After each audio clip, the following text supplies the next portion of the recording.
আহত জুলাই যোদ্ধাদের দক্ষতা উন্নয়ন ও কর্মসংস্থানের সক্ষমতা বাড়ানোর লক্ষ্যে বিশেষ প্রশিক্ষণ কার্যক্রম শুরু করেছে বাংলাদেশ চলচ্চিত্র ও টেলিভিশন ইনস্টিটিউট বিসিটিআই। আজ থেকে শুরু হওয়া এই প্রশিক্ষণ কার্যক্রমের প্রথম পর্যায়ে 5টি কোর্স চালু করা হয়েছে। কোর্সগুলো হলো বেসিক ফিল্ম কোর্স, চিত্রনাট্য লিখন কোর্স, চলচ্চিত্র সম্পাদনা কোর্স, সেট ডিজাইন কোর্স এবং প্রামাণ্যচিত্র নির্মাণ কোর্স। আজ জাতীয় গণমাধ্যম ইনস্টিটিউট অডিটোরিয়ামে আয়োজিত উদ্বোধনী অনুষ্ঠানে প্রধান অতিথি হিসেবে উপস্থিত থেকে কোর্সগুলোর উদ্বোধন করেন তথ্য ও সম্প্রচার মন্ত্রণালয়ের সচিব মাহবুবা ফারজানা। এ সময় তিনি বলেন, সুন্দর ও উন্নত বাংলাদেশ বিনির্মাণে জুলাই যোদ্ধাদের দক্ষতা বৃদ্ধি অত্যন্ত গুরুত্বপূর্ণ। প্রশিক্ষণের মাধ্যমে তারা গণমাধ্যম ও সৃজনশীল শিল্পে গুরুত্বপূর্ণ ভূমিকা রাখতে পারবেন বলেও উল্লেখ করেন তিনি।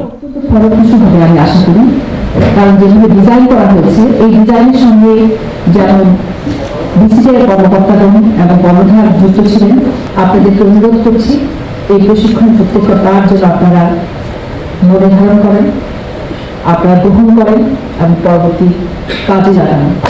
যে প্রশিক্ষণটা আপনারা গ্রহণ করবেন এটা একটা নাগরিক বিষয়, এবং আপনারা যদি এটা গ্রহণ করেন আপনারা কিন্তু কোনো ভালো কর্মক্ষেত্রে কাজ করতে পারবেন, আপনাদের অভিজ্ঞতা হিসেবে এটা কাজে লাগবে।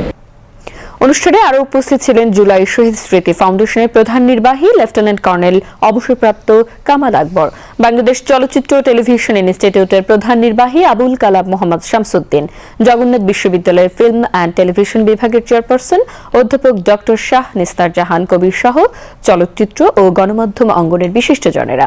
এই প্রশিক্ষণ কর্মসূচির প্রথম পর্যায়ে মোট 80 জন আহত জুলাই যোদ্ধাকে প্রশিক্ষণ প্রদান করা হবে।